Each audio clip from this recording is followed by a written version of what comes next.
Welcome to the Retiring Canada podcast, where our mission is to educate and empower you to make the most informed, rational, and productive financial decisions. Hosted by certified financial planner, author, and chartered investment manager Michael Isbister, you'll go behind the scenes to uncover the tips and strategies to help you invest smarter, optimize your retirement income, and reduce the amount of tax you pay. Michael is an investment advisor with Fundamental Wealth, a trade name of Harbourfront Wealth Management, an IROC dealer. And now, here's your host, Michael Isbister.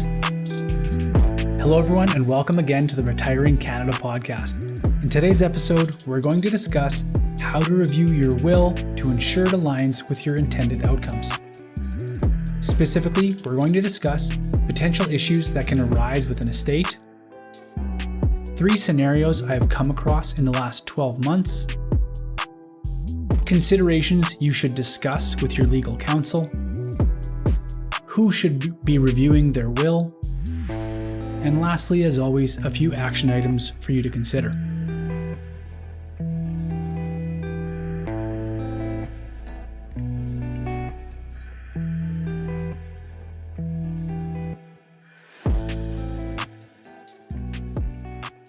Well, first off, I gotta hit you with the disclaimer. I am not a lawyer. I am a certified financial planner who has reviewed hundreds of wills as a part of the value I provide my clients. Oftentimes, I do find discrepancies between clients' intended estate goals and what would actually take place if they were to pass. Once we unearth these inconsistencies, legal counsel gets involved to help correct or clarify any potential issues. Second, not all lawyers understand personal finances. So to assume that everything is in good order with your will and estate just because you went to a lawyer may not be wise. This may leave your beneficiaries exposed to unfair distributions that can cause conflict, excess tax payable by your estate, and a potential tax liability to your executor, and more. Now, obviously, I'm not speaking for every lawyer out there. Many lawyers, especially those I've met with who specialize in estates, are very well in tune with how personal finances need to be considered when structuring a will. That said, over the last year or so, I have reviewed 12 wills for prospective and new clients and have found some inconsistencies in a few cases. These are families who would have seen their executor exposed to potential liability, unequal distributions to beneficiaries, potential loss of government benefits to disabled dependents, and an early distribution of a large estate to minor beneficiaries. So today, let's walk through 3 scenarios I came across and then equip you with a few questions to ensure your estate plans are in good order. The first scenario involves a potential tax liability to an executor. In this case, the will stated that everything was to be split up 3 ways between 3 adult children, one of them being the executor of the will. This individual had a condo as a primary residence worth around $400,000, a RIF account with $1.2 million, and a TFSA with $300,000. Due to her late husband's passing, all the registered accounts were now solely in her name. All in all, an estate valued around $1.9 million. In this scenario, the RIF and TFSA accounts named the 3 adult children as direct beneficiaries. So at her passing, the full amount would bypass the estate and go straight to the kids. Then the primary residence would be split 3 ways, with the likelihood that after the probate process, the house would be sold and the proceeds dispersed to the kids. So, sounds pretty good so far, but when we started to look at the tax implications to this decision, things looked a little bit different. First issue, the total tax liability payable by the estate was around $550,000. Now, while the home qualifies as a primary residence, so there would be no gains tax, it would flow through the estate. The TFSA and RIF would be directly distributed to the beneficiaries.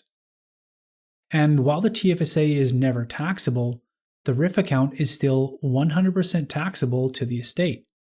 even if it passed directly to the beneficiaries. So, this $1.2 million RIF account would attract around a 50% marginal tax rate, regardless of the province you reside. So, even if the $400,000 condo was sold, net of realtor fees and transaction fees, the executor would still be liable to pay the balance still owing by the estate, which in this case would be approximately $200,000 in taxes still owed. The executor, who was also one of the beneficiaries, would need to go back to their siblings and ask for the money that they received directly as inheritance to pay the outstanding tax liability of the estate, which for some families might be okay, and for others this could be a serious issue. So, to help address this issue, one option would be to name the estate as the beneficiary on the RIF account rather than the 3 adult children. They would still receive the TFSA directly, so no change there. But now both the RIF and condo would go through probate, taxes paid, and then the estate settled, without a need for the executor to go back to the beneficiaries and ask for money to pay the taxes. Now, granted, the RIF account is now subject to probate, which in some provinces is a fixed rate, while others it is a percentage. So, for example, in Alberta, this potential estate restructure would have an approximate probate cost with a flat fee to a maximum of $525. While if this took place in Ontario, the probate would be around $24,000. So a significant discrepancy depending on where the estate is settled. That said, in the scenario I just went through, is it worth paying the probate fee to ensure taxes are paid? Or will the executor take the risk of being liable for unpaid taxes in the estate? The next scenario I came across recently was an unintentional, unequal distribution of the estate to the beneficiaries. In this case, the individual who had the will believed that their estate was going to be split equally amongst their adult children. But after reviewing the will, it was stated that one child would receive a fixed amount, while the other two would receive the balance 50-50. When I ran the numbers and showed the results if the client were to pass away today, he was pretty shocked. The one child would receive a fixed amount of around $100,000, while the other two beneficiaries would receive approximately $500,000 each after all taxes, fees, and probate was paid. However this wording got into the will is neither here nor there at this point. What's important is that we caught it and corrected it with legal counsel. The third scenario is a potential issue naming minors, whether it be children or grandchildren, as beneficiaries in the will. A common structure I come across will have the estate assets held in trust for the minor until they reach age 18, and at that point, the now adult child or grandchild would inherit their share of the estate. In a recent case I came across, the minor children would have inherited around $2 million each in today's dollars at the age of 18. Now, one potential fix for this kind of lump sum disbursement at a young age would be to add specific wording to the will. This could be a staggered disbursement based on their age, or naming specific milestones where money would be released. Now, this does, however, add complexity to the will and trust arrangement, and would require administration on a go-forward basis, at a cost until the funds were fully dispersed.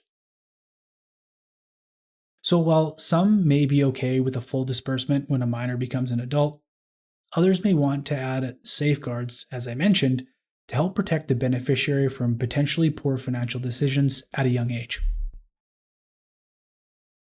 At the end of the day, if you haven't updated your will in over 5 years, or you've had a serious event like a business sale or marriage, it would be wise to have a look over things to ensure everything is still in good order.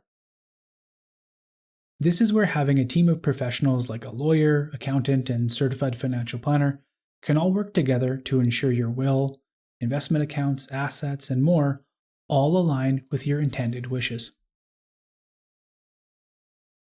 Okay, so that will do it for today. Here are your action items for today's episode. First off, who are the beneficiaries of your registered accounts? If you're married or in a common law relationship, it's likely your spouse. However, if you are widowed or singled, remember that these beneficiaries will receive the money directly, which may still have a tax liability attached, payable by the estate.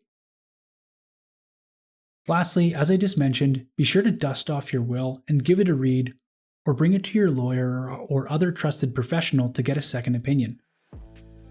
A quick review or discussion could make a world of difference to your heirs. Alright, so that'll do it for today's episode. Be sure to add us on all of our socials, LinkedIn and Facebook. Be sure to sign up for our Retiring Canada newsletter. And you know what? Hey, when it comes to your retirement, don't take chances. Make a plan so you can retire with confidence. All comments are of a general nature and should not be relied upon as individual advice. The views and opinions expressed in this commentary may not necessarily reflect those of Harbourfront Wealth Management. While every attempt is made to ensure accuracy, facts and figures are not guaranteed. The content is not intended to be a substitute for professional investing or tax advice. Please seek advice from your accountant regarding anything raised in the content of the podcast regarding your individual tax situation. Always seek the advice of your financial advisor or other qualified financial service provider with any questions you may have regarding your investment planning.